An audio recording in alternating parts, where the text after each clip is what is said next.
everybody. Good evening. Hold on. I don't like where this is. We're going to talk about weddings tonight. Hello.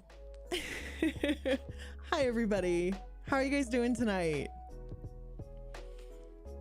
I know a lot of y'all are saying it's my first time joining. I'm going to be totally honest. This is not a normal stream. This is more, how do I say this? This is more like therapy. I am having group therapy this evening with all of you. And that's what we're going to be doing tonight. So sit down, buckle up. Let me get my teacup. Hold on. This is not a stream of, there we go. Much better. Yeah. Have some of you guys never seen my 2D model? Hi. Hello. Victor, Pride Month is doing a big oopsie during Pride Month. Are they? What are they doing now? I'm sure they're fucking it up, but still. What did they do this time? Hi, Allie. I know you already kind of know the story. Yeah, this is not my wedding, to confirm. Sometimes, and I'm kind of happy there's not like a ton of us in here because it's kind of, we're keeping this on like the down low, right? Like this is just kind of a little secret between us, right? Like gal pals. So, all right. So many of you guys don't know because I don't really talk about things going on in my personal life, right? I don't talk about it. It's not my deal. It's whatever. But every once in a while, something happens in my life that is just so bizarre, so strange, and just, I'm still trying to recover from it because it feels fake. Like if what happened to me this past weekend was in a movie or a TV show, everyone would say that it sucked because there's no way that that's realistic, right? So, yeah, so we're going to talk about something that I don't know where to start. So, I mean, how do I start this? It's kind of weird. I got to use a bunch of fake names and stuff, but yeah. So, okay. We're gonna talk about this. So obviously I have IRL friends. I know it's very shocking, but I do have friends that are not part of the online spectrum, the online world. And so I've been friends with some people for many years. We've played lots of games together. I've literally known them. We're talking years. And I was invited to the wedding. I was a bridesmaid in that wedding, and that wedding was this weekend. And it went wrong. Just from start to zero, left to right, forwards, backwards, like everything was wrong. And I don't want to give away the ending because the truth is the ending is still occurring right now. But just from where we are right now, I'll put it this way. I lost someone that I thought was a friend and turned out that I'm 99% sure I think they're just a compulsive liar. The point is I don't have a friend. I have someone who I think lied to me for like literally years, and someone who does not respect their partner. And it was really shocking to see in the worst of ways. And so I kind of need like a little bit of therapy about what happened. So I kind of want to spill the tea. So we're going to have this. We've got two friends of mine that I've known since I was like in college. So this is, we're years. We're going way pre-pandemic. Like we've been friends. And I was friends with both the guy and the girl. And everything was cool. You know, they'd been together for a long time. And it was kind of a whatever thing. That's how I was introduced to them, is that they were like engaged or dating or whatever. So it finally comes time that they're going to get married, and they don't live in Colorado. So I had to go fly out to California for their wedding. And I was a bridesmaid. I could tell from the bridesmaid chats, you know, that things were not going well. Like it was bad. Shit, I have screenshots and stuff, but I don't have them like censored. So we're gonna be we're going to be just kind of doing this with me reading them off without you seeing them, because they're just, I'm not going to show people's phone numbers. Like, I'm sorry, that's the deal. I did not save people's phone numbers. I'll put it that way. Like, they just weren't worth knowing. But, so I'm a bridesmaid in this wedding. And for like the longest time, the bride, you know, the girl has been telling me like all these fucking things, just how great everything is, how spectacular life is, all this crap, right? And to show up in support of their wedding this weekend and to see, it's not only just see, but like to see and hear that the things like that she was doing to him, like, I need to tell y'all, there was, I think it was Friday night when like the big event happened, where like the big eye-opening event like happened, that I had like this reality like moment. Like I went to the hotel room and I fucking cried. Like I was like, oh my God, she's a bitch and she's abusing him. Like, we're gonna get into it. So I'm just, okay, we've been friends for years, mutually, all of us. So what happened was, I fly out there last Thursday, and I fly out there Thursday. I know it was stressful, like whatever. I'd already been hearing another friend of mine had flown out earlier to help. Now, he wasn't technically a bridesmaid. I think he was part of the groom's party, but he went out to help anyway and ahead of time. Be careful with my cup. I'm spilling the tea. I know. Fucking no. Bridezilla doesn't even cover it, for the record, Marty. Bridezilla does not even cover where we're going. Like, it's kind of dark. It's going to be funny towards the end, I promise, but I need to get through some of the dark stuff because it really, I mean, it fucked with me. I don't know how else to say it. It was some really messed up shit. Like, it didn't feel real. So anyway, I have this friend who's technically, I guess, part of the bridesmaid party, but he was also a groomsman. Kind of a weird situation. We're not going to go into too much detail about that because it doesn't matter. But he came out there earlier. And so he was texting my sister like the whole time he was out there about all the horrible fucking things she was doing. So I was kind of getting like the tea before I even came out there, if that makes sense, right? So I kind of already knew there was some fuck shit occurring. And maybe it was like, how do you say,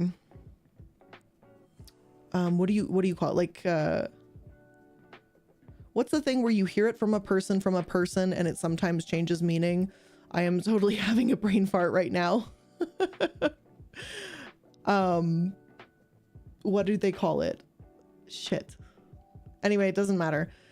Like phone, like when you play telephone, like the game, and like the message like changes or whatever, that's what happened. And so my sister was telling me these things that he was telling her, and I was getting these like assumptions that this bride, which I don't want to get too into the details, but he's in the military. She is apparently like a secretary that wants to pretend like she's more than that, which is fine. Like, you know, if that's what makes you feel better, like there's nothing shameful in being a receptionist, but that's like her deal and whatever. And he's in the military. And so they, you know, they're young and they've got, you know, kind of entry-level jobs. So the money is not phenomenal, right? Let's just be real. But she apparently was like bragging to him about how much money the wedding costs and how expensive things are and how much of essentially like a little, you know, rich princess she is or something. And it was just bizarre. And it was to the point where this friend who like doesn't really drink much was begging me to kidnap him so that he could go for a drink. So that's what I did. So we arrived Thursday. She was immediately texting me like, oh, are we going to go for drinks? And I'm like, no, I've got things to do. I kidnap him from their house while they were out, take them out to sushi. And I was like, are you okay? And he just face dead. This man was dead inside. And I was like, oh my God, it's bad. But I was like, fine, fuck it. We're going to keep it together, right? We're going to keep this together. So the next day is supposedly the bachelorette party, something like that. And we're supposed to go to this place at the mall to do like an escape room. And the bride was already there with like her little gal pals, the rest of the bridal party. And then me and this mutual guy friend, we show up a little bit later. I don't remember what was the reason why we met up later. I think it was just bad planning because nothing was really planned.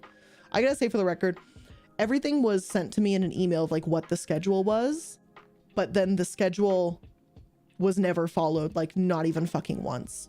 It was, I'm good. You give me a schedule, I can follow this shit. There was no schedule. I couldn't follow shit with what was happening. So we go to this thing, this escape room, and it's like when they were all talking, they made this little huddle, and then me and him just kind of were on the outside. So we're like, okay. So I kind of just didn't say anything because I was like, it was just like, oh, hi, and then turns back to me and ignores me. And I was like, cool, I really don't feel wanted here. And he kind of felt the same. So we went through the room thing, and then afterwards they were like, oh yeah, we're gonna go. Mind you, this is like a fucking Friday. Ladies or anyone in the chat who goes to like nail salons to get manicures, pedicures, what's like the one thing y'all know is like the golden rule? Like, is it perhaps don't show up to a nail salon on a Friday or Saturday night as a walk-in and expect to be taken in? Right? I think that's like pretty standard. I think that's for most places. You should you should make appointments. Well, they didn't do that. And the other thing is I already have my nails done. Like, I don't know if y'all can hear that. I got the clicky clackies on, right? I've got some acrylics. It's like I've got my nails done, and he, the bridesmaid groom, does not, is not putting on fucking acrylics.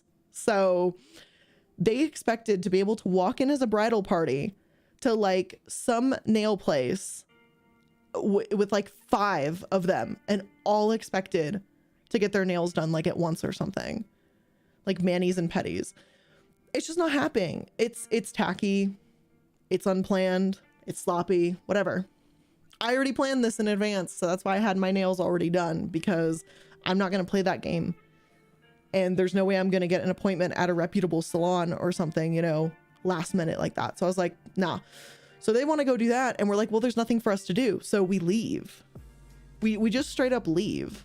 So we're like, okay, well, we'll just meet up with you guys later, because that's like part of their bachelorette party or whatever. According to the schedule, they're supposed to do dinner after, but we don't know if that ever happened. So we leave. We call up the groom, and because we didn't know what the fuck to do, we find out he's at a yard house with some friends, and we were like, hey, we suddenly don't have plans right now, like, are you busy? And he's like, no. So we get the location where the friends are at, and that's where we go. So we meet up and we start talking, and I have not seen him, for the record, in like years. I think the last time I saw this man was in 2019, and he was traveling, doing shit with the military, and he was gone. So I have not been able to see this friend in years. And when I tell you, it was the coolest thing in the whole world, man, where walked in, sat down at the table, gave this dude a fucking hug, and it was like the years of not seeing each other never even happened. Like, it just felt like we just picked right back up with friends. Wait, y'all don't know what a yard house is? One moment, please. Hold on. I will get an image of yard house. Hold on. Yard house on this fucking screen. I swear to God. Hold on. It's a restaurant, for the record. Oh my God, these photos make it look so tacky. Anyway, it kind of is, honestly. Who the fuck am I kidding? Hold on. Let me... Boom. We changed screens really quick. Okay. Observe, my friends. This is a yard house. Like a stereotypical thing. It's like a chain restaurant, and they have food. I don't know what this is. It looks kind of horrific, I'm not gonna lie. Fuck. food, like American food, and there's beer. Like that's like a big thing is they have lots of beers. Each of those tiny little things. Hold on. Oh my God. Wow. Really? Oh Jesus. Each of these tiny little things are beer taps, like tons of beers. It's very Americana, right? So this is it. Love a yard house.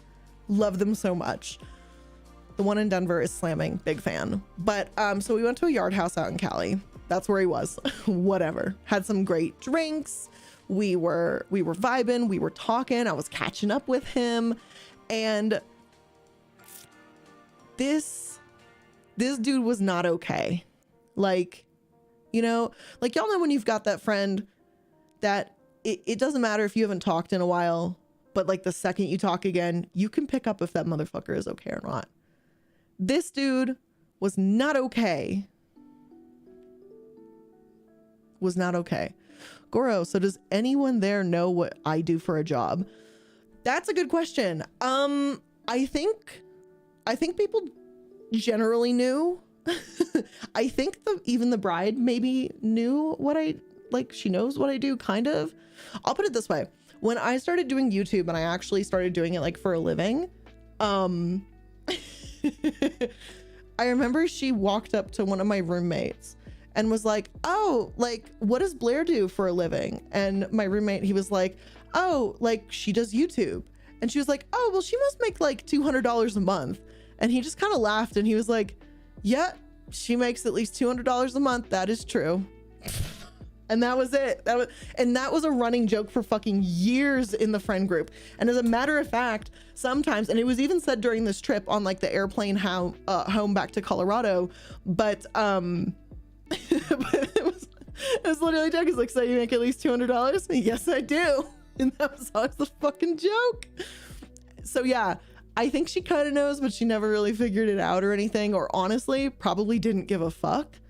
Or secondly, maybe was even jealous, because let me back this up a moment for you and like maybe explain or help you explain the type of person she's always been to me, because I've always been friendly with her, but I've always been the type of friend that's tried to be conscious about who she is, if that makes sense.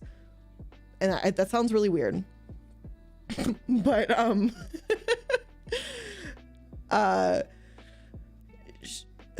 do I say this? She's very competitive, but she's competitive about like all the wrong things. I don't know if that makes sense. Like if you can be competitive, but about like dumb shit that doesn't matter, like that was like her MO, like straight up. Like I remember we went to the gym and I took her to the gym with me one time. This is actually a really good example, like a very clear one. And I'm not like a super cardio bunny. I lift heavy. Like that's my thing. I'm big into lifting weights. I'm a power lifter. Like that's my fucking jam. I love it. So she wanted to lift weights with me. She's like, oh, I lift some weights. And I'm like, okay, you lift some weights for sure, babes. So we go to the gym, and any of y'all that lift weights, you know the deal. You have a set, you have a certain amount of reps, you have, you know, there's a certain momentum and a way that you stack your weights and you run your sets. And it's done for obviously strength building, but it's also done for safety. She disregards both of those things and decides that apparently this is now a competition between us. And it's a competition of, I have to do more reps than Blair, and I have to do more weights than Blair, and I have to do them faster than Blair too. So she does. And it was like the next day we were going to go back to the gym because we're just going to do a different part of the body now, right? Like we're lifting again. And she can't go because she had torn a muscle or something in her leg because she went too fucking hard. So does that kind of maybe give a small explanation as like competitive over weird shit that doesn't matter. And she's like this all the time with everything. So I have consciously learned that when I tell her about things, I try and tell them in the most neutral of ways possible, because I don't want her to become competitive on something that is literally pointless and to hurt herself in the process. And that was kind of something I had to become aware of with hers. When I talk about something, I can't say anything because she's always gonna, you know, have some kind of excuse. Like, well, you know, if I go, oh, well, I, you know, ran a mile in 7 minutes. She'll go, well, I ran it in 6 minutes, 50 seconds. And I'm like, fine. Okay. You're better by 10 seconds. Everything you do is better by 10 fucking seconds. Like, go off, queen. You win. Are you happy? Because I'm like, I'm not going to fight. I'm like, okay, yeah, you're faster at running. You lifted heavier weights faster than me. Congratulations. I can still keep going to the gym every day, but you know, hey, I guess we just have different priorities, like, go off. So that's kind of like how she's always been. And I'll put it this way, because this actually directly incorporates into D&D. And for those of y'all that have been here since the Reddit days, YouTube Reddit days, I know there's a couple of y'all in here. I'm gonna give you some context that is gonna make you go, oh my God. Do y'all remember when I used to do r/D&D memes or tales from the D&D table or anything D&D-ish? And I would always tell the story of the one person at our D&D group that was so fucking competitive that they would actively cheat in the game. I used to talk about it all the time in my old episodes, that there was this person that was cheating all the time at the game. They would hide their rolls. They would magically crit like 7 times in a session when it's just literally statistically impossible for that to happen. And suddenly, she always would play monks. And so now the whole D&D group, no one plays monks anymore because of how much it scarred us in such a bad way. She would take, for those D&D folks, a fucking elemental monk. Do y'all know those? One of the weakest monks in 5e, and would literally cheat that thing into being the most powerful fucking monk you've ever seen. That's her. Yes. Yes. I see y'all in the chat going, her? Yes. Those stories, that was her the whole time. The same person. And I used the r/D&D things to like vent because I was frustrated, but I was also new to the party at the time. So I didn't want to make waves or be like a dick and be like, hey, can you like stop fucking cheating? So I just shut the fuck up and I just kind of ranted about it. And it's really clear she never watched my content. She never gave a shit about me. She never cared about any of my interests. Like, obviously I'm saying this hindsight 2020, like it's coming, like it hit me like a wave this weekend. Like I realized she was never my friend. Like she just, I was just like a something on a rung that she just always had to be taller than. And it really fucking hurts, if I'm gonna be honest. Like it sucks to find out that the only thing I was like a placeholder body for her. And we'll get into why I said that too. But that player that I talked about in those Reddit D&D stories, that was her. This is the same person. Like this is how far back I've known her for. I need a sip of water, please hold.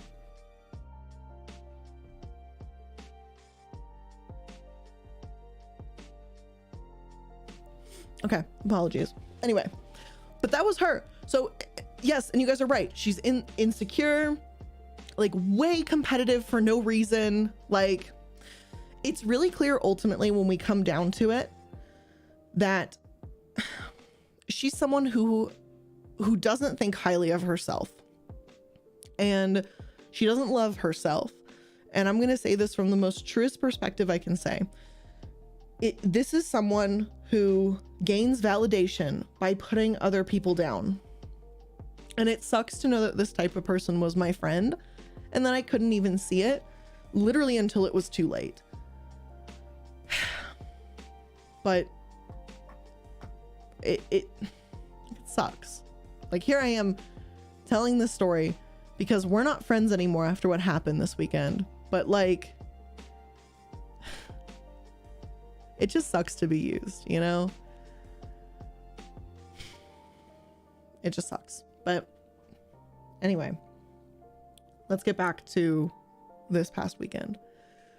So now we are on Friday, just for the timeline of events as to what's happening here. It's Friday. We did her little day part of her bachelorette party. And, you know, whatever. Myself and the mutual guy friend, we leave because we're not going to a nail salon. We meet up with the bachelor at a yard house. After there, she's not really messaging us. So we just go back to their house and we were going to sit, talk, hang out, more friends, like more of his friends. And, you know, people in the groom party were all showing up and, you know, we were all hanging out at the house, right? No big deal. I think that's how that happened. Wait, oh no, I forgot a very cool part of the story. Hold on, I'm sorry. After the yard house, sorry, fuck, I forgot. So there's yard house, there's this other bar we go to, then the house. Sorry, I was getting right into the bad shit. We go to this very cool bar. I'm not gonna say the name because I don't really, it doesn't matter. But we go to this very cool bar. It's a whiskey bar and has pool tables. This man, by the way, loves whiskey. The groom loves whiskey. And so I found this cool whiskey bar. It had great reviews. It looked like it had a lot of really cool whiskey. And I was like, fuck yeah, let's take him there. So apparently, or my initial understanding was her bachelorette party was in like the daytime. And then his bachelor party was like the early evening. So now, I guess in my eyes, I thought it was switching from bachelorette to bachelor. So I was like, cool, we're good. Like we're good. Now I'm gonna celebrate with my other friend. So I take him to a bar, to the whiskey bar. He's hanging out, having a great time. I was buying him some like nice whiskeys, like top shelf kind of whiskeys. Like I was buying some really expensive whiskey because I started to really feel for this man because he started talking. And I just remember at the yard house, I was like, are you okay? And he's like, I think I am. And I was like, okay, as long as you think you're okay, you know, because I'm like, I didn't want to interfere. I was like, yeah, maybe he's just stressed because of the wedding. Weddings are traditionally quite stressful. So we go to this bar, have a great time. I accidentally get this motherfucker sloshed. Like, he's drunk. He's really drunk, but he had a great fucking time. So we get back to their house now. Now it's probably like, I want to say 9 p.m., right? We're not talking crazy midnight or any of the shit. It's like 9 p.m. She's still out.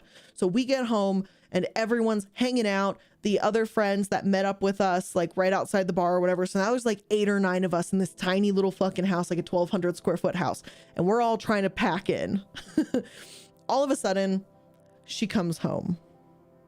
And this is essentially the climax of the bad stuff, because this moment of what's about to occur in the story is what set in motion everything else. So we come home. One of the friends locks the door as we all get home, because in Colorado, you lock your fucking door. And I assume many places you lock your fucking door. So we didn't assume that this was, you know, some kind of radical moment here. But we locked the door. And she comes home maybe 20 minutes later. The door's locked. She's clearly like fighting with the door to try and get in. And she's like, you know, I don't know, whatever. She's like, oh my God, this door's locked. Walks in to the door, like after we unlock the door, starts screaming at him in front of all of us. Like, I'm gonna be honest, I kind of blacked out a lot of it because I'm used to them fighting. So when they would fight, I would just kind of tune it out and just kind of go silent. It's everyone kind of had this thing in the D&D group where she would provoke him and he would usually like try and de-escalate it, and then she would just keep going and then he would just shut down. So all of us would just kind of shut down too. Like that's kind of like how everyone dealt with her. She was always like this. So he's drunk. That's fine. She comes in, starts screaming at him. Like they're, you know, why the fuck would you lock this door? Blah, blah, blah, blah, blah. And literally the other friends, they were like, well, I actually locked the door. Like, I'm really sorry. I didn't mean to. Oh, hi, Bri. Blair, don't beat yourself up for not knowing. You didn't know. We love you and support you. You did the right thing. Well, according to her, I did some really bad things. So we're going to get into that. I think I did the right thing for the record. And I think I've continued to do the right thing. This is just kind of a therapy session, because I just need to talk about this, and I'm hoping to hear some of your guys' opinions. To one, I know this sounds crazy, but like, but this really happened. Like, I'm not over exaggerating. I'm under exaggerating. Like, I'm leaving out. So I'm leaving out, and I'm going to continue to leave out some absolutely fucking psychotic details. But yeah, so he did not lock the door, but when she finally gets in, when we unlock it, because he's laying on the couch, she's screaming at this dude that he's like this fucking loser and how dare he and all this kind of shit. And then when that just wasn't an effective fight anymore, remember, this is Friday. They got married or their wedding ceremony was on Sunday. And she switches the subject to start screaming to him about why he didn't shine his shoes for the wedding day. And it became this whole thing about how he's so fucking stupid because he didn't shine his shoes. Like, this was legitimately a fight. And here's what happened.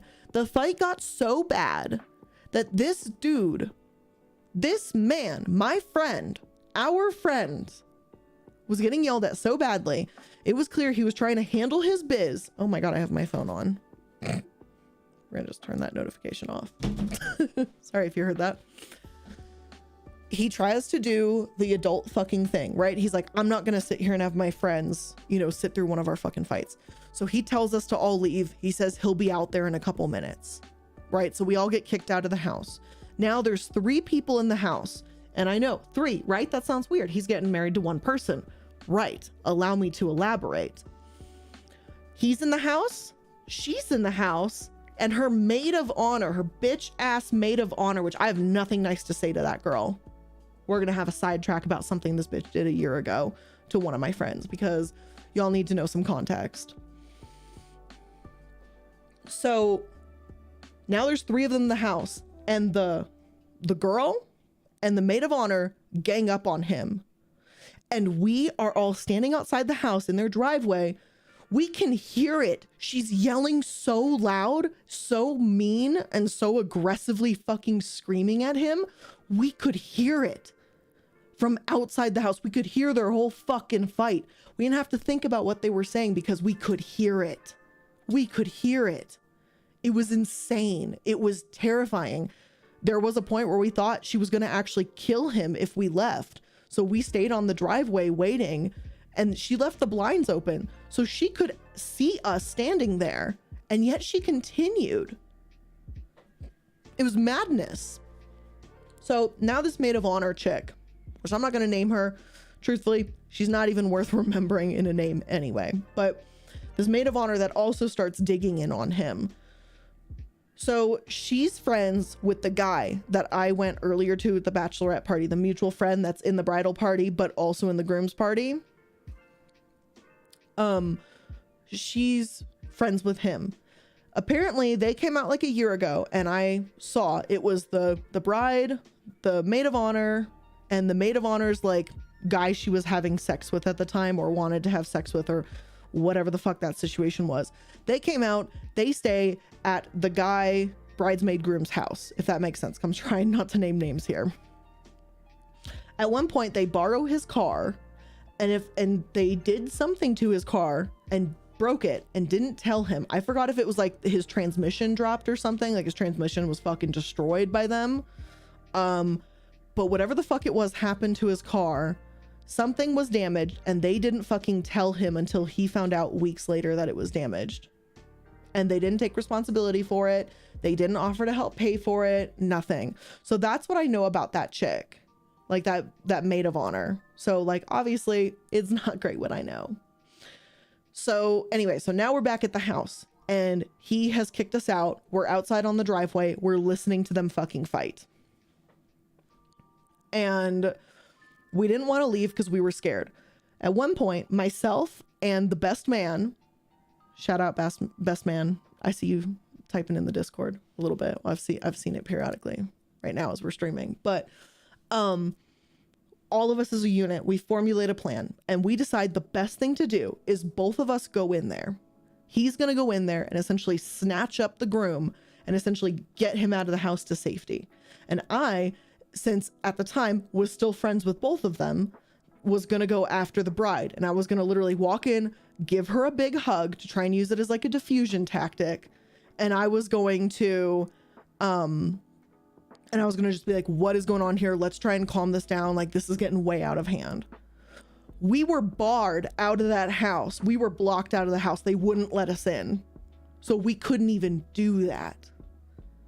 We couldn't even fucking help. We literally had the door like slammed in our fucking face. So we didn't know what to do. We fucking panicked. Again, in hindsight, we should have called the cops straight up. But they were kind of on like military housing and we didn't know who to call. Do you call the regular police? Do you call military police? I don't know how to contact military police. So we didn't know what the fuck to do. This fight ends after 3 fucking hours. 3 hours. She screamed at him and screamed at him and screamed at him, and we could all hear it. And as a matter of fact, when he brought it up that he was like, you know, all of our friends could hear it, she said we were rude for staying outside. We were the fucked up ones for waiting outside the house and trying to make sure that she didn't kill him.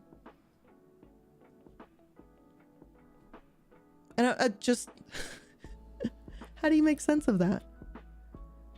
Afterwards, he finally does come outside after 3 hours. We had been sitting there. We ended up, some of us went to the store. We got waters. We got like a big box of goldfish, and we're just sitting outside in the front yard eating goldfish and drinking fucking water, waiting. So we come out there, or he comes out there, and he just wants to go for a walk.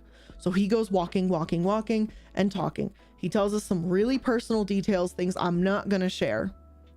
But he said he tells us some really fucked up shit. Things that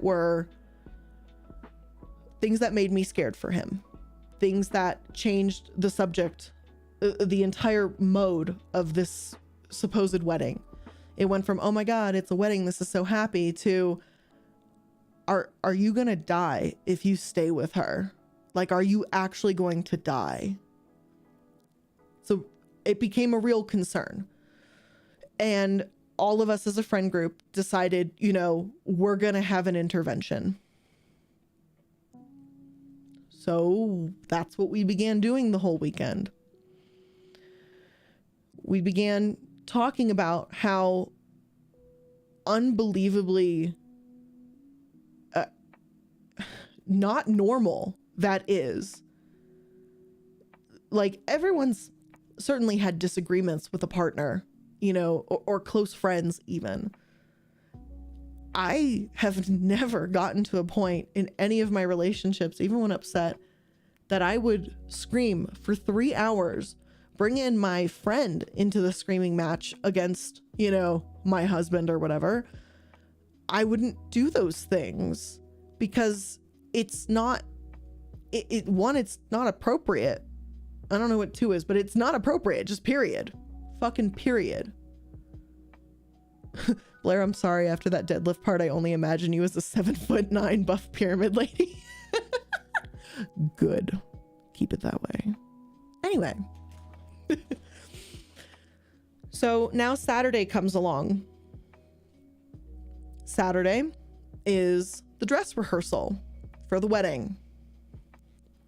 We're there. We're present.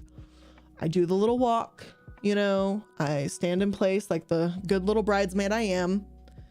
But I'm honestly quite numb to the situation at this point, because it went from I'm coming out here to celebrate 2 friends to, oh my God, I'm friends with a monster and that monster is abusing my other friend, to, is this monster going to kill my fucking friend? Like, the whole tone changed. It so changed. So we do the little fucking rehearsal. Then afterwards, there's like the little like reception for it or whatever, you know, for the bridal party. And then is the bridal shower. That day at the rehearsal, she wouldn't look at me. She wouldn't talk to me. She wouldn't say hi to me. And when I looked at her, she would like turn her back to me. So I was like, okay, she's clearly mad that apparently I didn't side with her on this fight or something. Like, I just was like, I don't fucking get it, but okay. So I just kind of let her be. I just was like, maybe she's in a bad mood. I'll just, you know, keep a low profile, just let her be. Yeah, the yard house picture's still up. Hold on. We'll go back to my library. Please hold. We're at the library now because it's story time. Allegedly, because what? This is just a story time.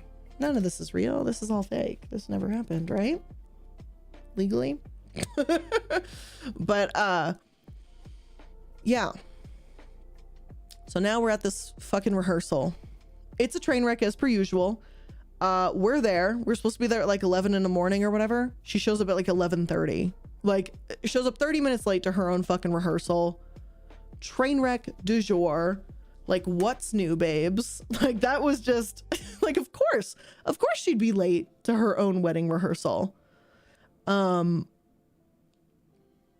why wouldn't she? That's par for the course at this point. Like, whatever.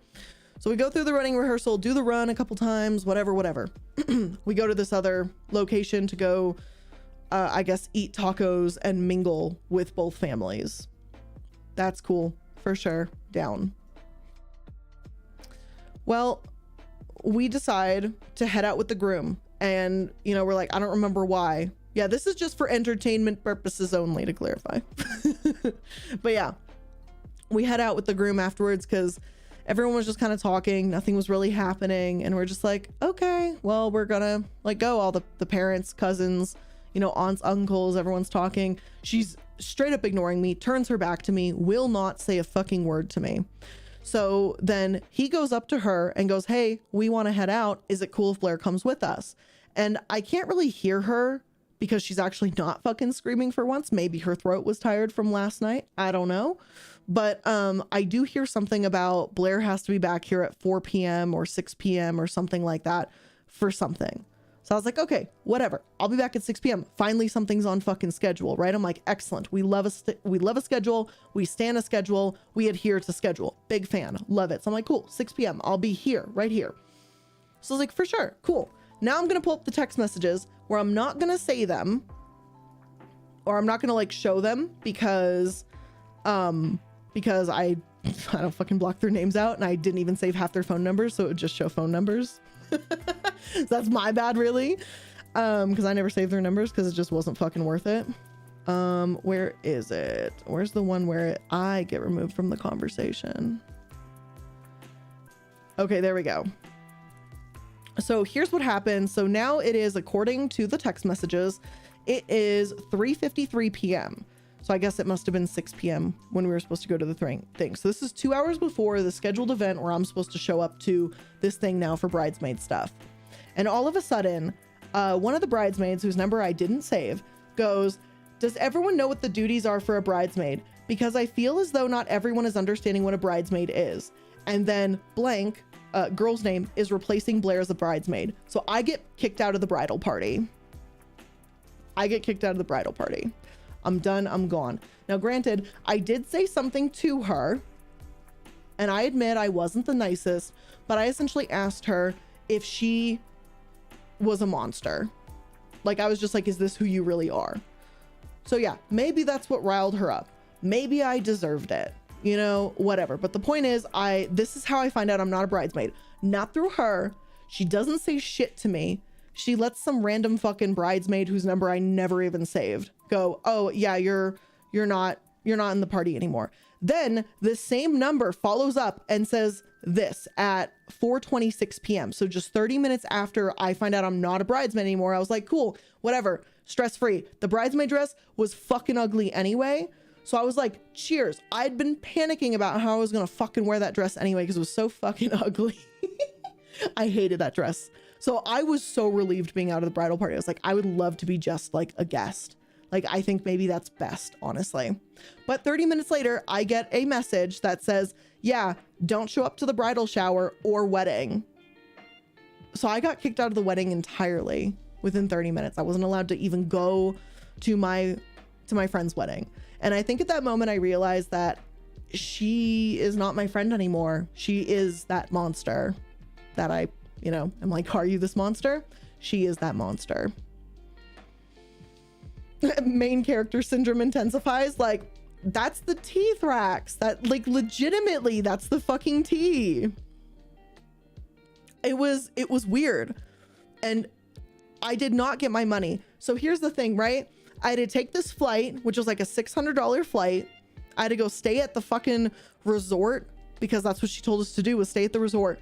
That resort was expensive. I spent $2,000 on a hotel room. Then I had to pay this stupid fucking cheap ass polyester dress, which was like $150.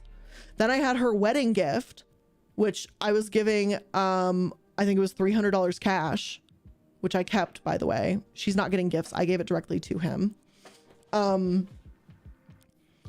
Yeah, so I wasted all this fucking time where I could have been working, could have been streaming, could have like literally been enjoying just time with fucking Casper. Couldn't have that because I was out here. And apparently because I wouldn't bow down to her and be her little fucking slave and be her yes man, I was getting kicked out. And I was like, that's fine. Like, if that's why I'm being kicked out of the wedding, I'm perfectly content with that. So I was like, cool, fine, whatever.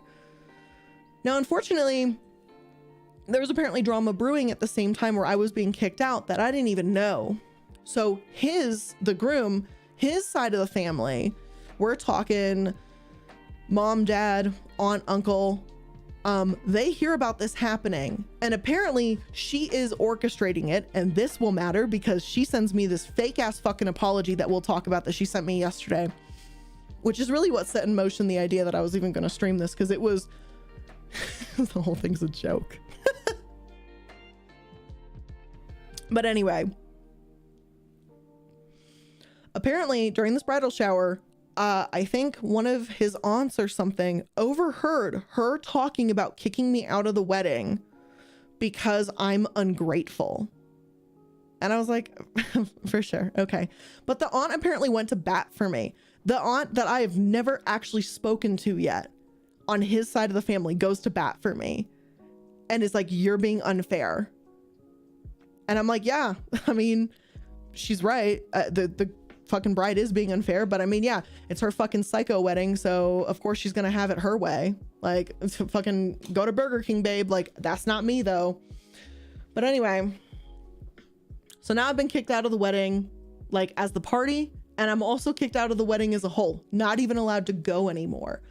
It was the biggest relief I'd felt that weekend.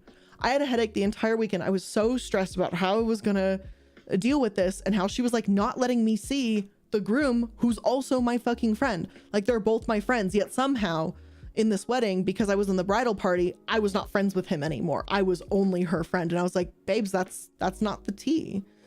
I was like, okay, like, go off, babe. And Zudi, richness or wealth or whatever, for the record, has nothing to do with this.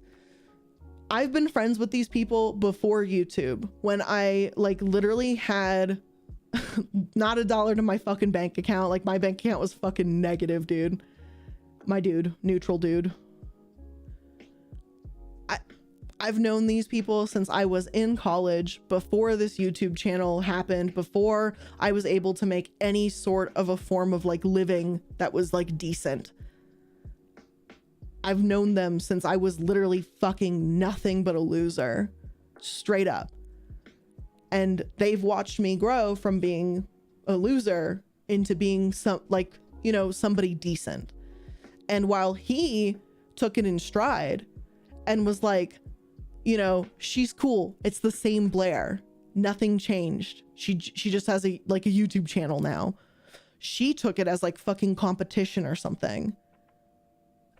Like, two ways to take it, and it just really started to show. But the crazy shit isn't done yet, because it's never done. It's never done. So I'm kicked out of the wedding We have part 2 of attempting the bachelor party again, since she literally caused the night before's bachelor party to become a fucking fight. So I find out I'm getting kicked out of the bachelor or of the bachelorette party or whatever, the bridesmaids party, as I'm driving downtown to go back to literally the same whiskey bar we were at the night before, because we're literally doing a redo. He is already down there with some of the other friends. So I walk across the street as he's getting off the phone call of finding out that I'm kicked out, and I call one of my good friends, the same one that went with me to Vegas when we got broken in at that hotel room. And I'm on the phone with that friend, and I'm like laughing to him, and I was like, guess what? I've been kicked out of the fucking wedding. And as I'm crossing the street, they hear it, and we all just start cheering. Like, everyone is fucking laughing. We're celebrating. We're like, fuck yes, Blair's been kicked out. And I was like, that's right, now I can just party with you guys safely. So we were just laughing about it. We're like, let's go get some fucking drinks. Like, let's party. Like, we're here to celebrate the groom. Like, I have been freed from the bondage of being the fucking bride's slave or whatever. Like, this is fantastic. So we go to celebrate. We go to a bar this time, a different bar. Not the whiskey bar. We go to like a beer place or whatever. I don't know. I don't do beer, but like we go to a beer place. She calls him while we're there a bitchlorette party. Thank you, Dale the Dragon. I'm going to use that, the bitchlorette party. I love that. So now we're at this beer bar, beer hall place, whatever it is. I don't know. And he gets a call and he goes off to the side and he's on the phone with the bride for like 30 minutes. He comes back and he is solemn. Like the fun died. Like something bad was said on the phone. He sits down and he literally drinks almost his entire fucking like glass of beer and just looks at me and goes, she says I'm not allowed to be friends with you anymore and I have to delete your phone number out of my phone. And that she's starting to throw shit around that him and I can't even be friends anymore. Like, if she can't have me as a friend, he can't be friends with me either. And I'm gonna be honest, I almost cried at that beer bar. Like first I was really angry. Like I felt a level of anger I'd never felt before, because it's like, how dare she, you know? But then I got really quiet for a little bit and I almost cried, and I kind of just kept my head down for a couple minutes just to kind of keep it in, because I was like, this can't be happening. Like, because I wouldn't back you up when you were verbally abusing your husband, he can't be friends with me anymore because I told you you were wrong. And I mean, what am I supposed to say to that? I'm gonna be honest at that point. He told me, he said, fuck her. You know, he was like, we're staying friends. But if we're gonna be honest, after everything I'd seen in just the past like 48 hours, I would have understood, like, to be totally honest with you. And I almost told him, or maybe I did, I don't remember, to be honest, but if I didn't say this, I kind of hoped I had. Just said that if we couldn't be friends anymore, that I would have understand. Like, I wouldn't take it personally. You know, I'd have been like, I get it. That's your wife. And like, I'm sorry that I was kind of this dramatic moment at your guys' wedding. I just wanted to support you as a friend, and I didn't appreciate the way she was treating you. Marty says, yeah, you're clearly not the loser in this group. The bride is a case study on psychopathy and narcissistic tendency. Perhaps the truth. I think I'm also, since I'm kind of talking about my friend's story and I'm really putting his fucking shit show of a wedding on blast. Thank you for the $20.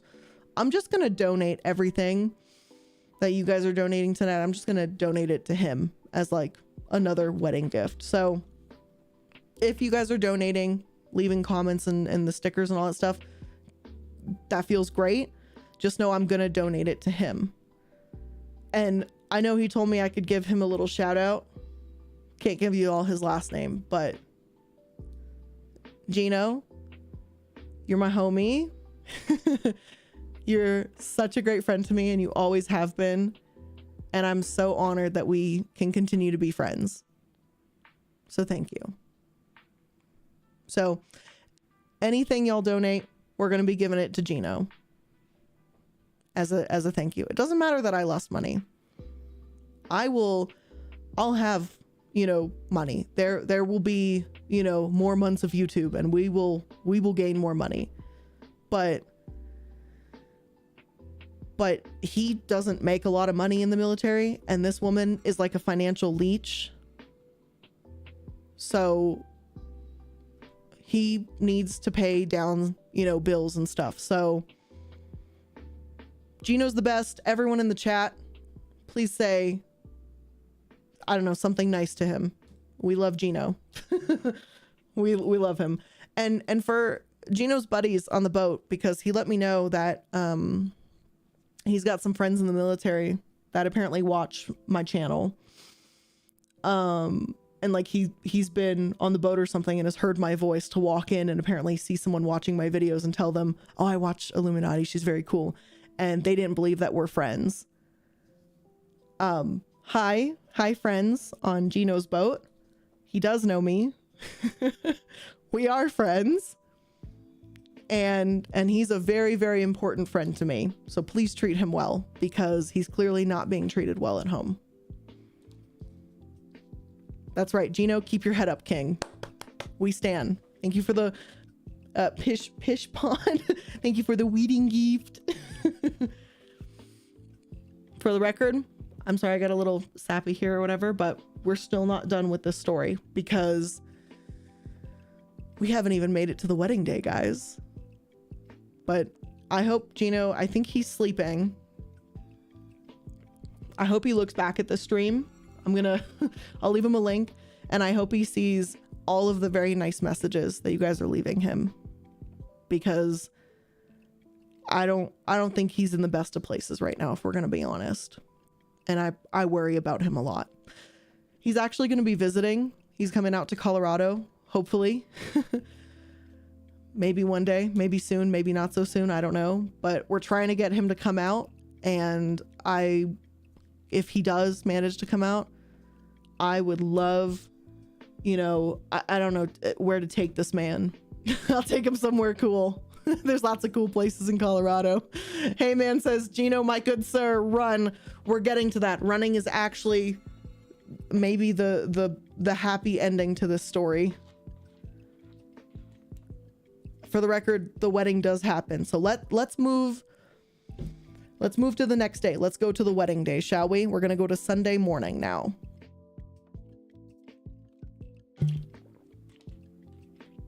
Money for the money god. Everything's going to Gino. The man fucking needs it. My God. My God, does he need it? Not just money, but it's just support. I know support is better than money, but money fucking helps pay his bills, doesn't it? Let's move on to the wedding day. So here we are. Now it's Sunday morning. I'm not invited to the wedding, obviously. I'm not allowed at the reception, so I'm in a different boat than everybody else. All of the friends thus far are still in the wedding. The mutual friend that was in the bridesmaid party and a groom, he got kicked out of the bridesmaid party at the same time I did, for the record. So I got kicked and he got kicked too, which is fucking gross, but whatever. Now it's the wedding. The morning of, I go to the Airbnb where some of the other friends are staying, and he apparently got this call from the wife at like 5 in the fucking morning bitching that he wasn't home. So he pays for like a $60 Uber to get home to her because she started another fucking fight the morning of their wedding. Like, of course, you know what I mean? Oh, we were all trauma bonding. Scottalicious McFabulous. There's actually a part, fuck, I don't think I can show the photo either, but there was the wedding venue or like the schedule, and someone crossed it out and refilled it out that on the morning of the wedding at 11 a.m. we have a trauma bonding session. Like, we were all over it. The joke was there because it was pretty fucking traumatic, to be honest. So the morning of the wedding, he's at the Airbnb. Essentially, we have to yell at him to even get in the shower to take a shower. He doesn't even want to go take a shower. He doesn't want to get ready for his wedding. He is 0% excited to go through with this. And he's also mentioned that he's fucking afraid if he doesn't go through with it. He showed us a text message where that morning when she was fucking bitching at him, that she essentially said, I don't even care if you walk down the aisle anymore. Like, she just doesn't even fucking care. Like, it's insane. And so we're like, okay, well, if she doesn't care if you're going to walk down the aisle, let's run away to the beach. So we literally start making plans that we're going to run away and go to the beach, and he's going to skip his own wedding. That's an actual plan that's occurring at this point in time. And that's happening as I'm coming into the Airbnb. So as I get there, I'm getting caught up on everything that's occurring. And I said, hold up. He still has his family here. And we need to inform the family if he's going to be a runaway groom. Like, we can't leave them in a dark that they stay at the wedding and then have to deal, you know, with bridezilla. So I call his dad and I said, you know, hey, Gino's dad, we need to have a conversation. Can we meet up and talk? It's quite serious. And he agrees. So I go before everybody else. The best man and stuff stays at the Airbnb with Gino to make him shower and make him kind of get ready for his wedding day so he looks somewhat presentable that day. I head out and I go meet up with his dad, his mom, his aunt, his uncle, and his grandfather. All of them. I meet up with them and I tell them what's happening. And I said, look, this is what happened Friday night. This is what happened here. This is what happened here. Here are the text messages. You know, I was like, here's everything that happened. And here's what, you know, currently they're planning. And I need you to be aware of this because we need to formulate a plan. They straight up say they don't want this wedding to happen and they don't like her and that no one in the family fucking likes her. And that they think Gino could do better, which truthfully, looking at it now, yeah, he could totally do better. For real. For real. So what they end up deciding though is the wedding will go through, but after the wedding ceremony itself, everything else is off the fucking table. What happens? And truthfully, that's where the parents bring up divorce. And they said, is divorce on the table? And I said, I believe it is on the table. I said, we have had a heart-to-heart with him and we don't believe that they're a good fit for each other. And I told them that I'm afraid that if he stays with her, she's going to kill him one day. And the mom cried to me. And his mom, by the way, she's such a fucking angel. And to see her cry, to watch the dad's face and just trying to process all of this, like, Gino is the bride, Punky Spunky. He is the bride of this godforsaken story of what happened this weekend. So, Kiani, he deserves someone better, someone like me. I'll let Gino know there's offers right now. I'll let him know that there's offers from the stream. So they go through the wedding. I went to sleep because there was nothing for me to do. There was nothing I could do. I was not part of the wedding. I wasn't allowed to be at the ceremony, so I went to sleep during the ceremony. And that's fine. After the ceremony, they go to their reception venue, I guess, where the after party, the dinner and the after party is, I guess. And the funny thing about where it was at this like resort is it wasn't private. So like I could see it from a bar, which was great for me, not for her, but for me. So it's essentially, there was like this event spot that's open out in the open. It's in the outdoors, whatever. Then there's like a kiddie pool. And then there's this fire pit patio area and then the bar. And so that's where I was, about 30 feet away from the fucking reception at the bar. So I start drinking and I start talking to the bartender and I start telling him, because he was like, you know, how's your day going? You know, he's asking me why I keep looking at the wedding venue. And I was like, oh, I'm watching the show. And he's like, what are you talking about? And I'm like, oh yeah, you see the wedding going on right there? And he's like, yeah, I see it. And I was like, yeah, that groom is my fucking friend and she doesn't deserve him. I was like, she's crazy. I got kicked out of the wedding and I got kicked out of the wedding because I really didn't stand for her, you know, verbally abusing him. And I was like, and I'm okay with that. So, you know, we started talking, me and the bartender had some drinks, and then slowly but surely other people start trickling in from the fucking reception. They leave the wedding to come to hang out at the bar with me. So I opened up a tab because I was like, you know what? This is a special day. They don't have a full open bar over there. So I'm going to have a full open bar for all the escapees. We ended up calling the bar the jail.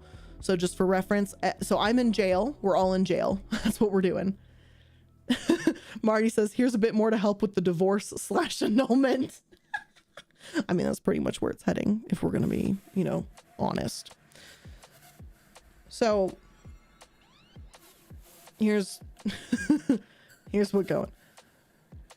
This Gino is not an internet Gino, Punky.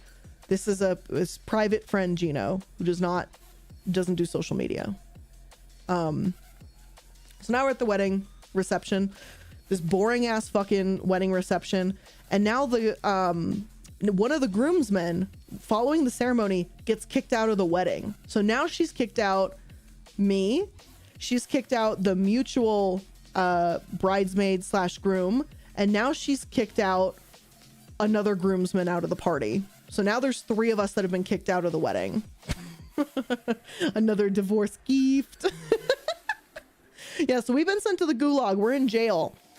And we are partying in jail. And what happened is the wedding reception was so fucking dry.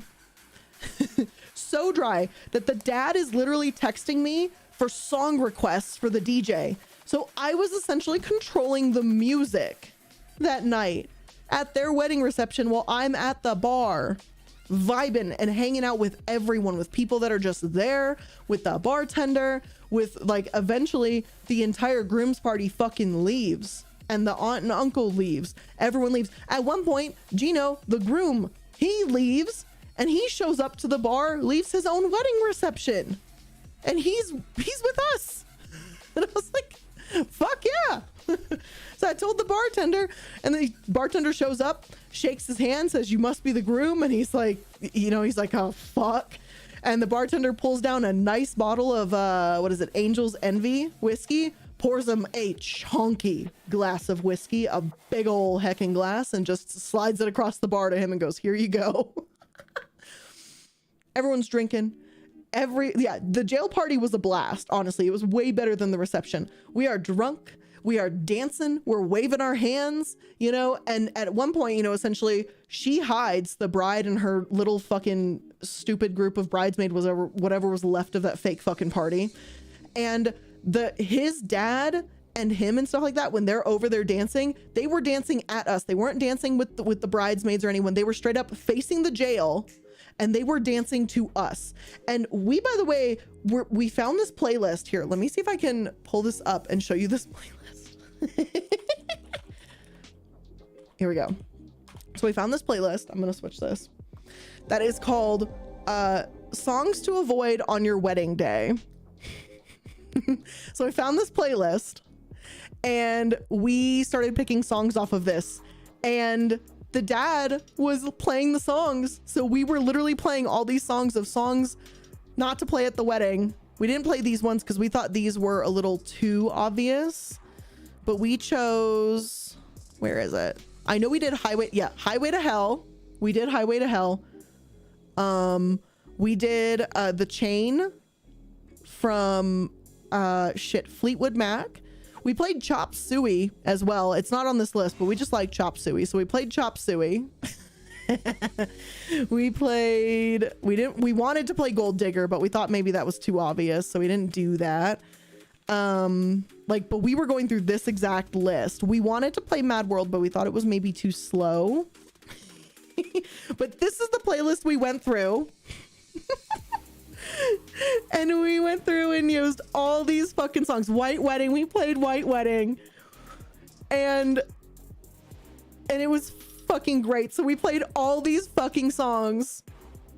And like I'm like not me, but us collectively in the jail cell are controlling the fucking wedding music. Yeah, Oz, the list. Oz Media, by the way, came with me to the wedding. So he knows the list. So we were going through these. We were having a great fucking time playing these types of songs, and we were not stopped because the fucking parents were on our side with that. She was nuts. She was absolutely fucking crazy. So yeah, so this was the kind of shit we were doing. And that's okay. We had a great night. Now Gino also, he apparently right now really loves that song Edamame from Baby No Money. So of course we had to play some Baby No Money as well. Like it was a fucking vibe. Okay. Like we had a great night. And then when the wedding ended, because the wedding ended at like 10 p.m. the reception or whatever, we went and we kept partying at the bar. We invited the bartender once he got off his shift to keep partying with us. We bring out a fucking handle of Tito's vodka. We're sitting at the fire pit. Like everyone's got drinks. Fucking Sapporo beers suddenly are coming out of nowhere. Like we are all vibing for the night. And on his own wedding night, he stays out with us till 2 or 3 in the morning. Like people are fucking puking in bushes. Like people are trashed out of their fucking mind, and everyone's having a great time except for the fucking bride and her fucking stuck up snooty ass bridal party, which I don't remember if Cotton Eye Joe was played. Hey Oz, was Cotton Eye Joe played? Because that may have been when I went to the bathroom or something. I don't remember. I feel like it was. I feel like Cotton Eye Joe was played for the record. But yeah, we had a great time. We were making our friend fucking happy, and that was all that mattered. Like he was finally happy. Like this dude finally fucking smiled, man. He finally smiled. He was so stressed. Yeah. Oh, I did say no to Cotton Eye Joe. Yeah, that was my bad. I'm sorry. Sorry. I was a bad friend. Didn't let Cotton Eye Joe go. But that was one of the most fun nights we had, like, of this entire trip, was being stuck in jail and partying. Like that was so fun. We had such a great time. And the fact that the groom on their wedding night, he wouldn't even go to bed with her. He stayed out with us till 2 something in the morning, went to sleep with her. Obviously nothing fucking happened, and she was just asleep. Woke up in the morning and she left, and he hung out with us. We went to dinner, or we went to brunch, and it was, you know, me, him, Oz, mutual friends, the groom's party, and of course his mom, dad, aunt, uncle, cousins.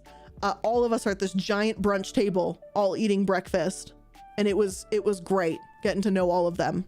So that was great.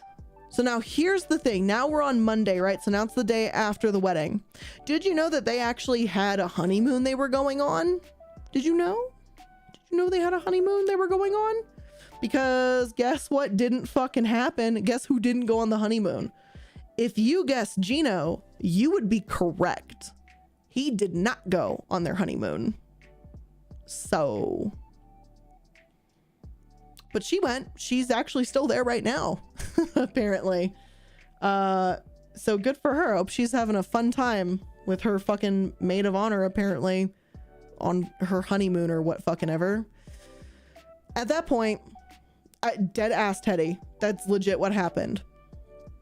So now I'm getting canceled. Cottongate. I know. I'm sorry I didn't play Cotton Eye Joe. I thought it was too much. I thought it was. It's my bad. You know, but Highway to Hell was not too much. So apparently, I don't know. Fuck me. I have bad judgment of music. So yeah. So now the groom is at the resort. The bride has apparently left on their honeymoon. And we straight up talked to him. And he, you know, we straight up tell him, they were like, dude, you need to get a divorce. And for the record, everyone who's saying annulment, I should probably clarify this. They got married like when he joined the military so that she could have his military benefits too, like for the record, and so that she could move with him. So they'd already been married. They just never did the full on like ceremony and shit. So they've been married for 2 years through this bullshit. So now we're at breakfast and, you know, his mom and dad make it real fucking clear that divorce is probably the right way to go. And he's agreeing. However, he says, you know, I want to do couples therapy with her and I want to talk to her. The girl, however, goes to his mom and she has a conversation and straight up says to the bride, goes, I think you guys should get a divorce. You're clearly not good for each other. Like the mom said it before he even got to say it. Like, Jesus Christ. Like it was a lot to be honest. But yeah, so she goes away or whatever. And we just have kind of a chill day with him. We don't do anything crazy. We're starting to, you know, drop off suits and stuff at, you know, Men's Warehouse and dropping friends off at the airport and people are leaving so that, you know, the groove is winding down, right? So we go home. Yeah, absolutely, April. We are all hashtag Team Gino. That's what we all are in this chat. And I best be seeing it. We are Team Gino on this channel. So now what happens? We all go home. It's all quiet on the Western Front, right? Nothing's happening anymore.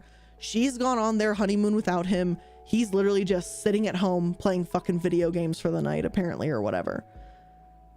I did not talk about the yogurt boy story. Do I have to talk about that? We were really drunk. Okay, I'm going to talk about it. So, so the friend... Okay, so we're really drunk. And I should say, I am driving, so I am not really drunk. When I say we are really drunk, I'm just saying that as a collective, I am not, because I was the driver. So I just want to make that really clear. So everyone's really drunk.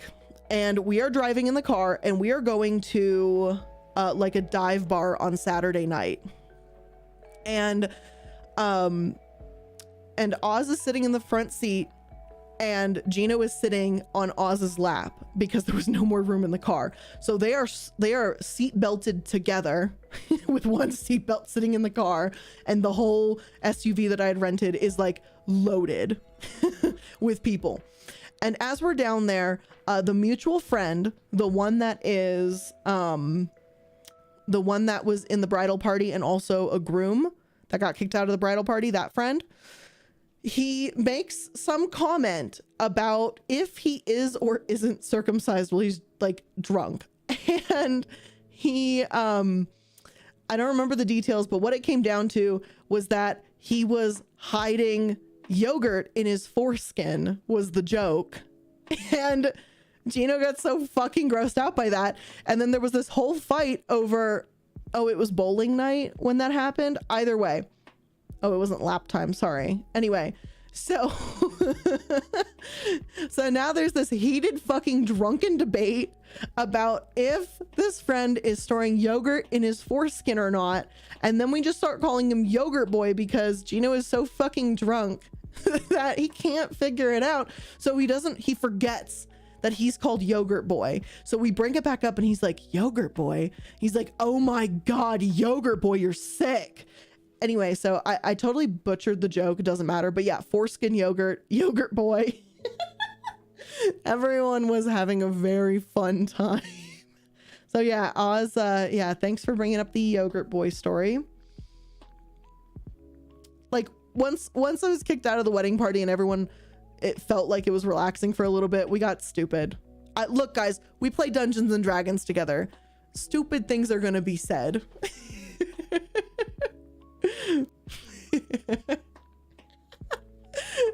Anyway.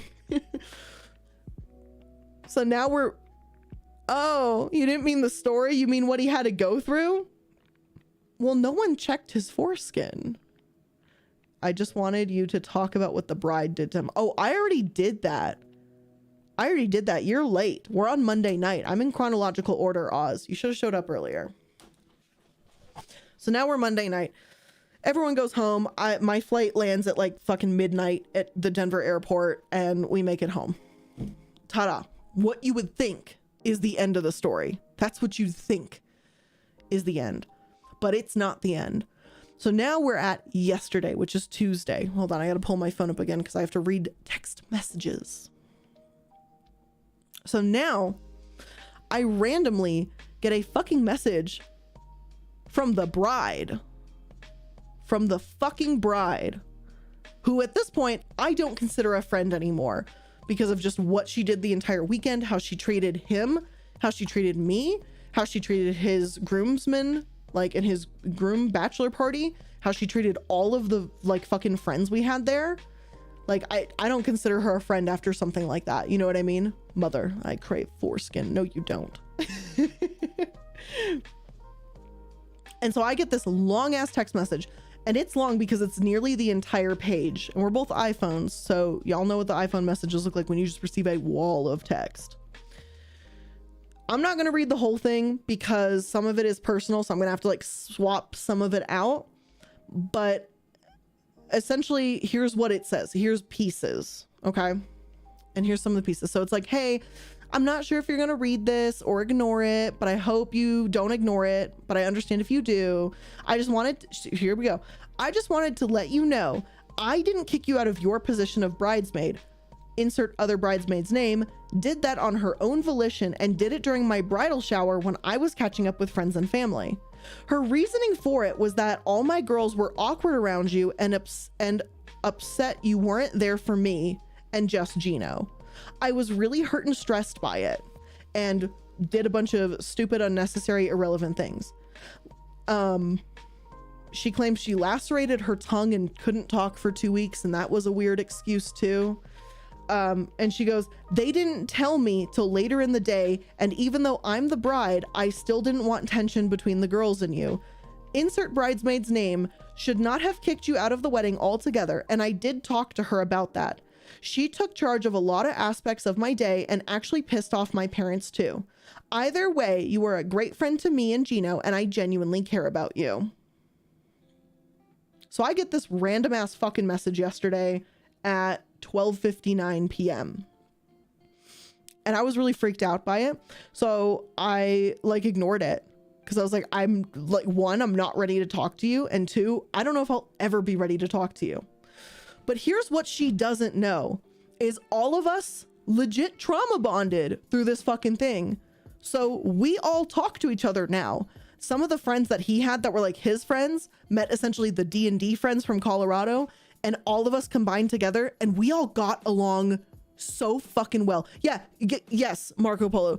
She couldn't even take responsibility. It was not an apology. She had to literally blame somebody else. When the reality is his aunt told me she was perfectly okay with kicking me out, number one. And two, when we were at that beer bar or the beer house or whatever, she was yelling at him for 30 minutes saying we couldn't be friends anymore, right? So it's like, we know all this information, and then she turns around and tries to fucking lie in this text message to me.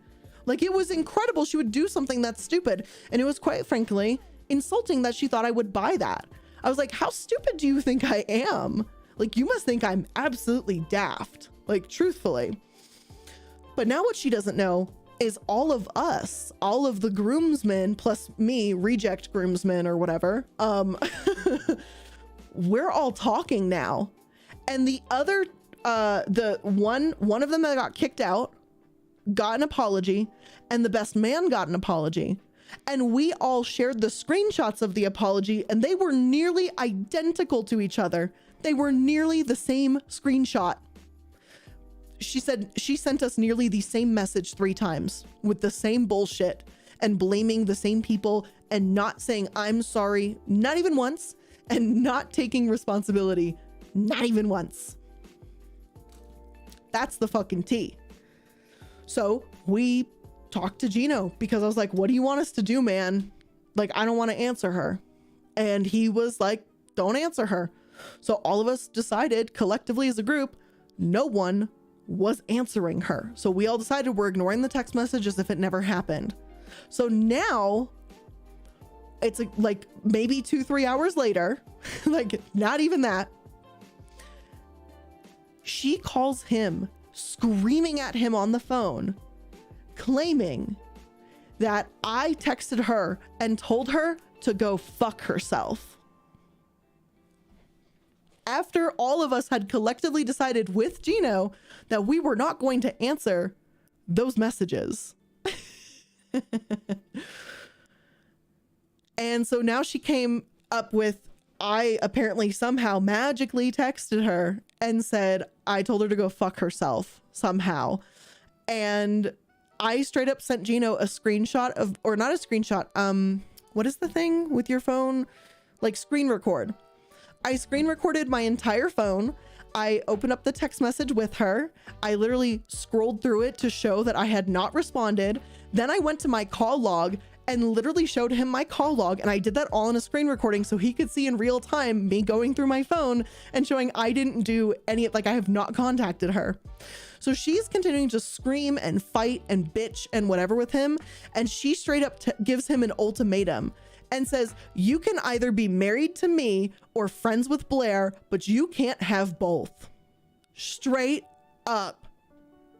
That's the fucking direction she goes. Apparently not knowing that all of us already pieced together her fake ass apology and lie and already decided with her husband, none of us were gonna respond. And that's what she went with. That's what she went with, legit. Like, how do you make this up? This is, I'm telling you, if everything I just told you was a movie, y'all would tell me this was fake. All of y'all would tell me this was fake. That's what happened this weekend. I need to drink more water.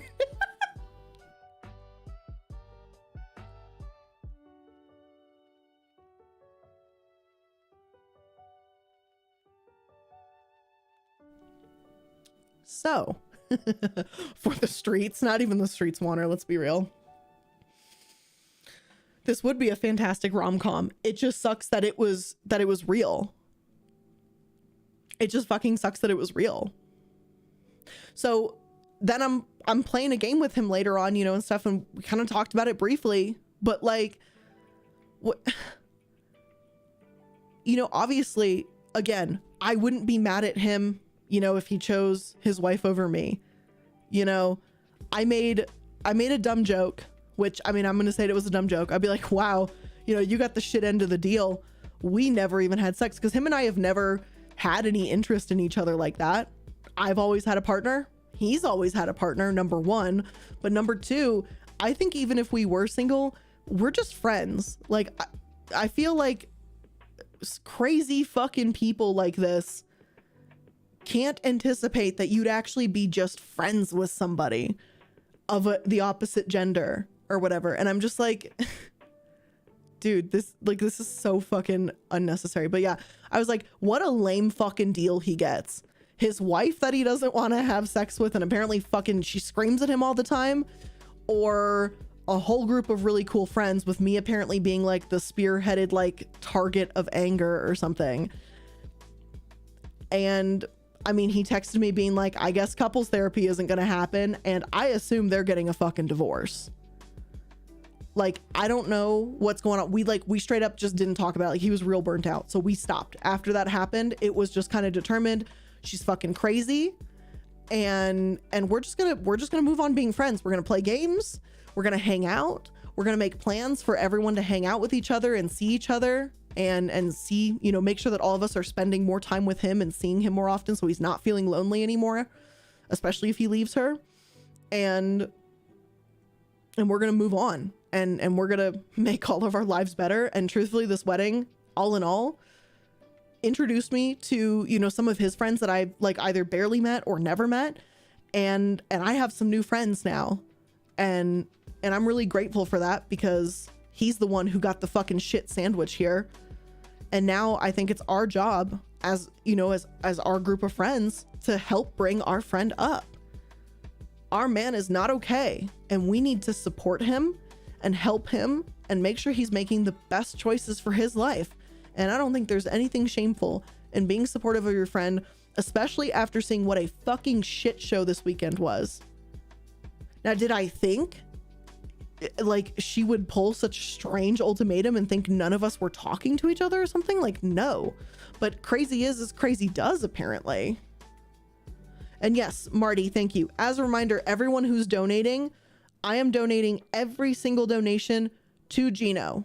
Every single thing is going to Gino. You guys can call it his late wedding gift, his divorce fund, whatever y'all want to call it. Everything that y'all donate today is going to Gino. Because I'm all about supporting friends when they're hurting. And I'm going to tell you, my friend is hurting. I'm there to support him. I'm there to play games. I mean, for God's sake, I'll put it this way. I've never played League of Legends. I've never even had an interest in League of Legends, but he likes League of Legends. And if learning how to play so that I can like join in the games and stuff like that or whatever, and just be there to support him, like if that's what helps, I will learn how to do the thing. I probably won't be good at it, but I will try to learn the thing. I fucking feel for him so badly. And all I want is, I just want the best for our fucking friend, dude. Especially after not seeing him for years and then seeing the state of his life, you know? Like, that's just what you do for friends. You go to bat for your friends when they're down, and you support them when they're doing good. Like, that's what friends do. Friends don't, you know, compete with each other. Friends don't bully each other. Friends don't yell at each other. Friends don't treat them like slaves. You treat them like a human. And I did talk to him for the record. I did talk to them for the record. I did talk to him about the cycle of abuse. And I showed him, hold on. I showed him one of these articles. Let me pull this up. I showed him I think it's this one, the 4 cycles of abuse. Yes. Hold on, let me switch the screen really quick for y'all. Okay. So I believe I sent him this article. If not, it was very similar. So I showed him this essentially with that made sure it had the infographic of like what happens. And when you look at the, like, I think reconciliation and calm part, that's where we are right now currently. And it was this, when I tell you that it was like a direct stab in the fucking heart to hear this from him. When he was reading through this, like while we were on a phone call together yesterday, I let him read through this and he was quiet. And I just heard like the kind of smallest, like, fuck from him. And it was just the way, the inflection of it. I think he very clearly saw himself in a repeated cycle.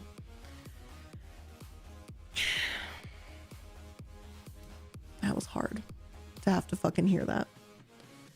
To know that my friend has been abused for probably years, and he either hid it or didn't, you know, hid it, tried to downplay it, whatever the fuck. And I don't know. It sucked, man. It sucked so hard to just hear him realize this. And we talked about him privately, you know, getting some therapy if he think it would even be helpful for him. Like we talked about a lot of stuff, and I was just trying essentially to throw everything out. You know, I was like, whatever you need. Like, if you think therapy is going to help, let's do therapy. I fully support it. And if therapy isn't going to help, don't fucking do it, because then you're just going to waste your time where you could be putting your energy somewhere else. And the reality is, I think he got used to it and thought maybe this was normal, when this cycle is not normal. These things, these stages, are not great. You know, I mean, look at this. Let's look at fucking emotional abuse, right? Yelling, swearing, isolating you from friends or family, treating you like a child, making fun of you, you know, coercion to take away power, intimidation. Like, nearly all of this is literally what he goes through apparently. And even if he doesn't go through it regularly, the fact that I saw it like multiple fucking cycles through just the 5 days that I was out there, like that said a lot to me. So now here's the question for all of you hanging out in the chat right now. And a lot of you have heard most of the story or came in through it and got most of this. Because I'm obviously sitting here and I'm a ball of emotions because I'm walking in on seeing, you know, my fucking friend suffering. Because this is, of course, from my perspective, right? Certainly something else could have been happening. Maybe I didn't see the whole fucking thing. Rounded out to 60, but I got a crash. Gino, you are worthy of being happy and enjoying life. Take care of yourself, bro. Marty, you are the real fucking MVP. You have a great fucking night. I'm going to link Gino this stream afterwards. I'm going to try and do the thing to turn comments on so that he can replay this and see all of your comments. I hope at least that it would help to let him know that even people that don't know him, you know, to see what you guys are saying as well too. I think maybe that would be important to help him know that it's okay to be hurt, but that you're not alone and things will get better. You guys are the real MVPs. I'm trying to just help my fucking friend, you know? And so now here's the question, right? You guys have heard essentially the story of this weekend. I mean, what do you make of it? Because I'm sitting here shell-shocked in a way because it doesn't feel real. I know we, like the Colorado friends, when we flew home, we were talking about it on the flight back and just saying how this didn't feel real to us. Like there's no way that this is happening, that she's actually like this. But then we look at all these cases, example by example by example, and I'm like, fuck. I mean, what do you say to that? I am like, what are your guys' thoughts? Like, I'm looking to hear from you in the chat and see what you have to say. Kaden says, Gino, if you're watching this later, leave her. Also, I'm donating like half my paycheck here, and neither you nor my card declining can stop me. Kaden, no. If you have bills to pay, don't donate anything. I know he's hurting, but you still have bills to pay too. And don't you forget that. Please take care of yourselves. I know I'm talking about a serious, not fun topic here, but please make sure you guys are taking care of yourselves, paying your bills and all of that stuff before doing this. I know that the story seems absolutely fucking unreal because I'm still going through trying to piece it together and going, oh my God, this all actually happened. But take care of yourselves first, please. This story needs to be turned into a Lifetime movie. I mean, maybe. It'd make an interesting book, that's for fucking sure. You saw the reality of their relationship, and that's why you're so stunned. The abuse is now in the open. I mean, I see it, but truthfully, I hope he sees it. And like it, and if all of this is consistent, because I asked him how often she yells at him like that, like when we could hear it from outside on the driveway. And the fact that he said it happens regularly, I don't know. If we're going to be frank, I told him he should get a divorce. If we're going to be honest, all the friends collectively, the family collectively, we said this behavior is so grossly inappropriate and he could do so much better.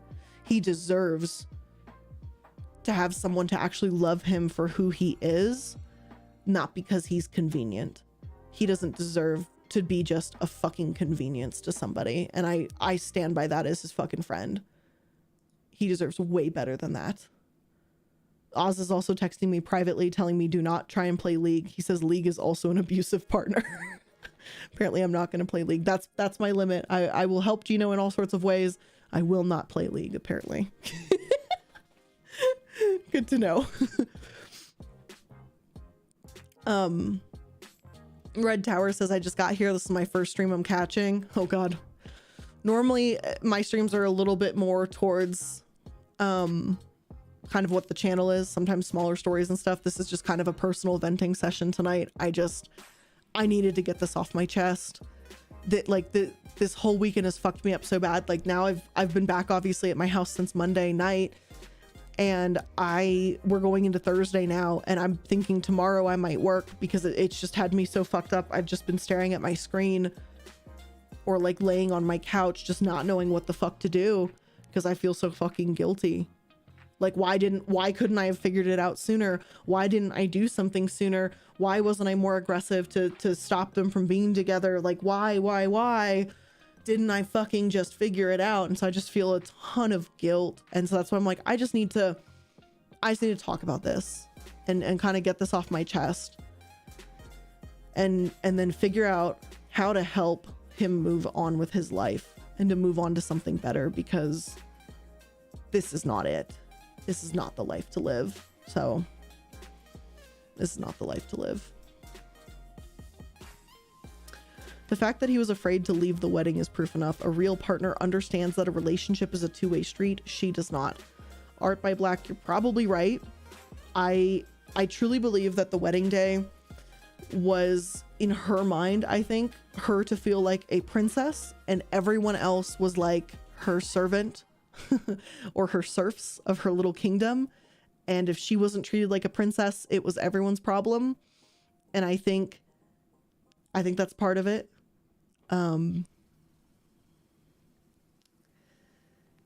Yeah. I don't want him to die. I don't know how many times I'm going to repeat that. I don't want her to be one of the causes as to why his life fucking ends. If not the cause, obviously. He's got a good future. He's one of the people, I'll put it this way. So I started playing Dungeons and Dragons back, like, I think I was in 4th grade. And at the time, 3.5 was what I was playing. I don't know if 3.5 was the most recent variation of D&D, or if that was just what the people around me played. But we were playing 3.5. And then when I got to high school, like I told you guys, I got bullied pretty badly the first 2 years of high school, and I changed schools.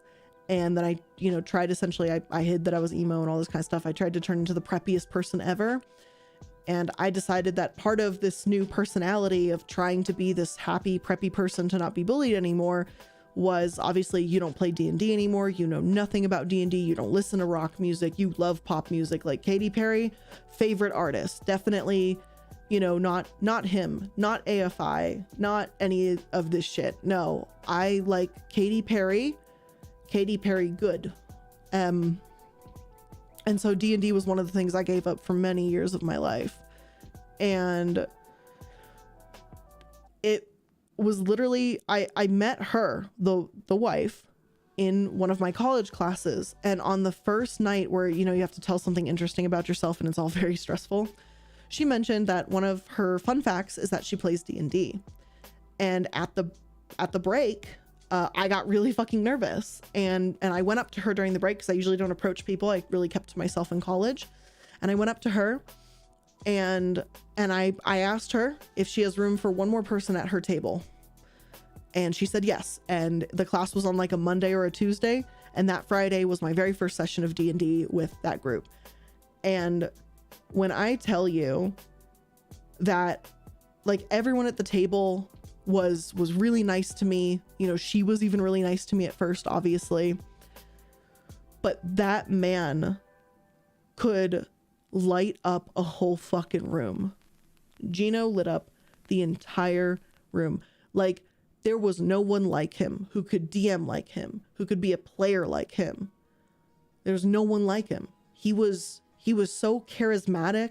He was so funny. He was off the cuff. He really is, to a degree, what I think made me really stay and keep playing D&D is I liked what it was. I had no idea what the fuck 5e was. So I had to learn essentially a brand new game, and everyone at that table, which I'm still friends with nearly all of those people at that table to this day. And that's some of the people that flew out to that wedding when I'm talking about the Colorado friends. It's that fucking table of D&D people. Everyone was there, and Gino was the glue of that fucking group. He was like the best DM. He's inspired me to be a better fucking DM to my tables, though I'll never be a DM like he is. He just has that thing, you know what I mean? He's just got that personality. Like, I'm too fucking rigid as a person. Like, that's just who I am, and I'm always going to be that way. But he was a good dude, and he's always been a good guy.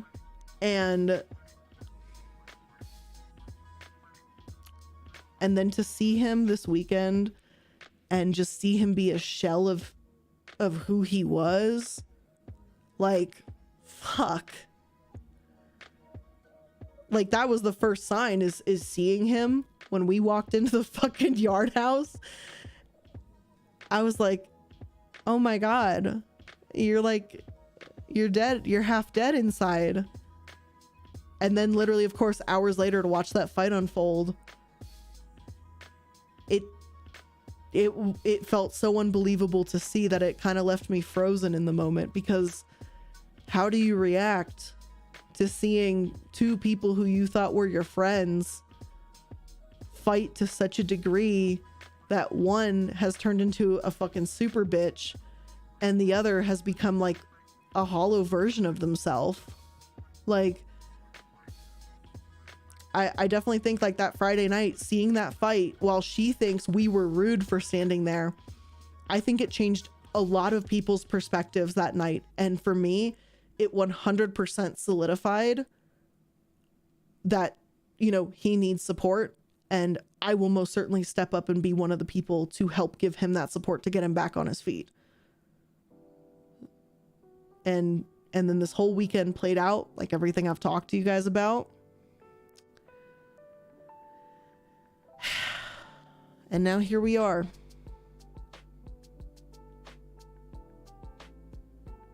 The man needs all the love.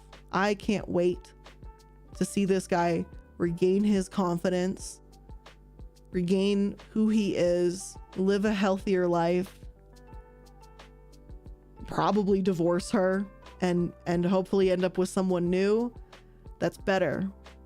You know, whether that be another girl, whether it be a guy, whether it be fucking whoever. I just hope he finds someone that makes him happy in life, because clearly that's not where he is right now.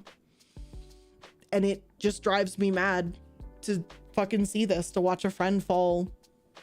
And it's almost like he's not even falling. Like, I say he fell, but it's like he was dragged down, or he was kicked or stomped down by her. Madeline says, I recently had a 0 to 100 life change after my ex cheated on me and moved away without telling me, to now being in love with my boyfriend. That is for the first time in my life I've truly loved someone so much. That's amazing. I hope you have found your happiness, Madeline. I do. And Teddy levels, hashtag we love Gino. We do.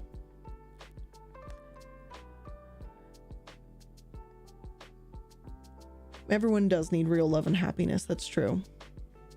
I don't think he's gonna find it with her.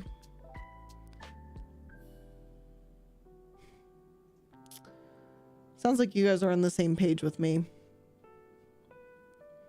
It sucks to see, but I'm happy I was able to kind of, I guess, vent. I'm sorry, this was kind of like a venting stream. I don't have really content to share or anything. I just am so frazzled by this weekend that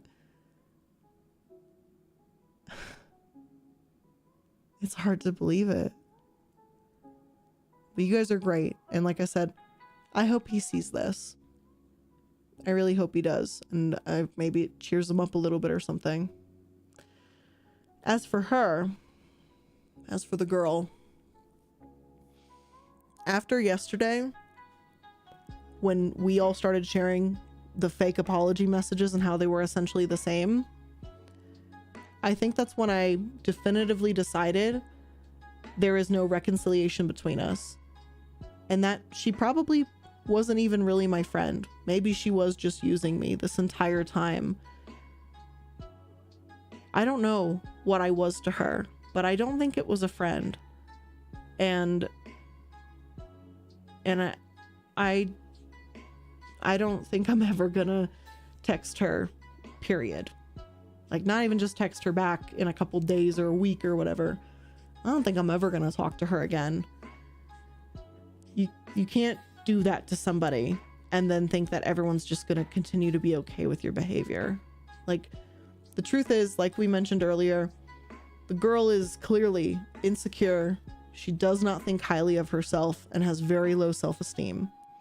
Maybe, like some of you were saying, she's a narcissist. I don't know. I can't diagnose her, nor do I have any intention to really think much of her after this stream.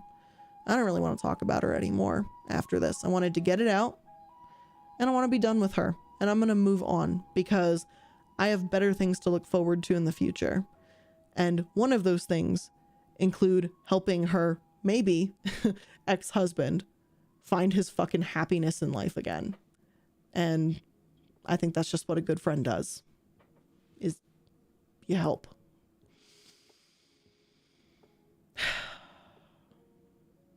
Well, I guess that was the stream. I think that was it, guys.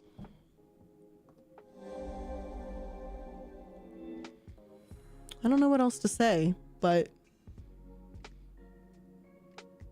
Natalie says, here's my message for Gino in case he sees it. Gino, you need to get out of the situation. You're being treated badly by that person. Find all the help you need to get a better life for yourself. I agree. I agree. I think for right now, it's almost 11:30 at night. I gotta be up early in the morning. Well, early-ish. I have to record some new episodes. I've got some great content coming out this month. I hope you're gonna enjoy it. And I obviously have a friend who is in dire need of being checked on and, you know, checking in and making sure that he's okay. So he's a bit of a high priority right now, but obviously I want to keep in touch with all the other friends too, the new friends that I've made, the same friends that I've kept, and maybe use this as a thing for you as well, for all of you listening. If you have friends out there, you know, that you talk to, even maybe not so regularly, maybe this is a good moment to check and make sure that your friends are okay too. Sometimes just saying hello is maybe what they needed to make it through another day. You guys are great. Thanks for listening to me vent. I know it's not the usual content, but yes, everyone say goodnight to Gino.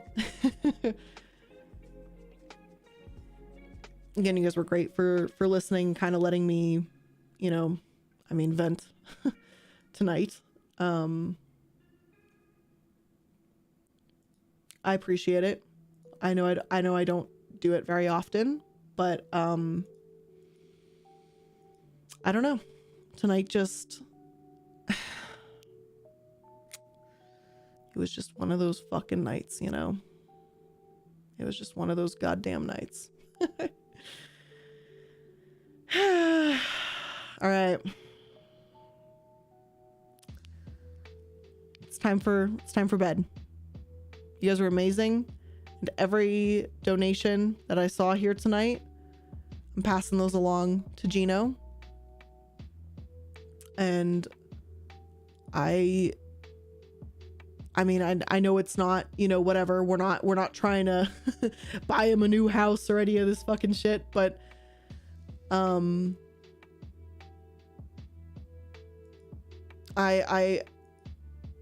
I hope it's just, you know, like the thought that counts kind of thing, if that makes sense.